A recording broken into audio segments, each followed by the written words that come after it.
Hi guys, Ben here. Thanks again for tuning in. Well, an interesting month this month and plenty to talk about. The budget, whether that has an impact on us or not, will be soon to see.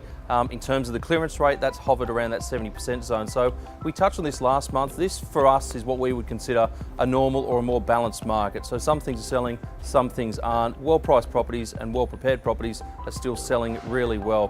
One thing which we are noticing, however, is there seems to be a little bit of shift in the buyer sentiment out there in the marketplace. Seems to be two trains of buyers out there at the moment. The first buyer is the one that's fatigued, that has been looking for the last 12 months. And traditionally we're finding these guys are coming in strong for the right property, bidding hard, and that's obviously resulting in a fairly exceptional price. Buyer number two, however, seems to be a little bit more methodical around their approach. These are the buyers new into the marketplace and spending a little bit more time listening to the media and what they have to say. But by no stretch of the imagination do we think that the market has crashed.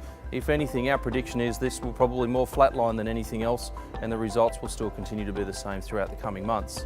Another thing which has been impacting the markets just ever so slightly is the change in the lending criteria for most banks. Now, APRA did instill these a couple of months ago. However, we're seeing a little bit more in effect coming into place now than what we saw a little bit earlier. And the big key factor here is the investors are being squeezed a little bit harder.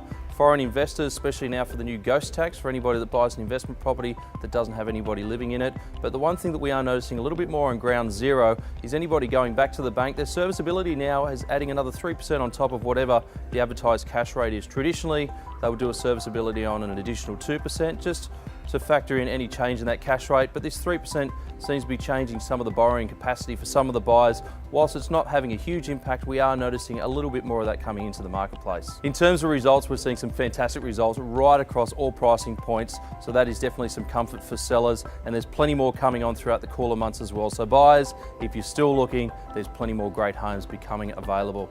Well, that's it for me. Thanks again for tuning in. We look forward to seeing you out and about. Bye for now.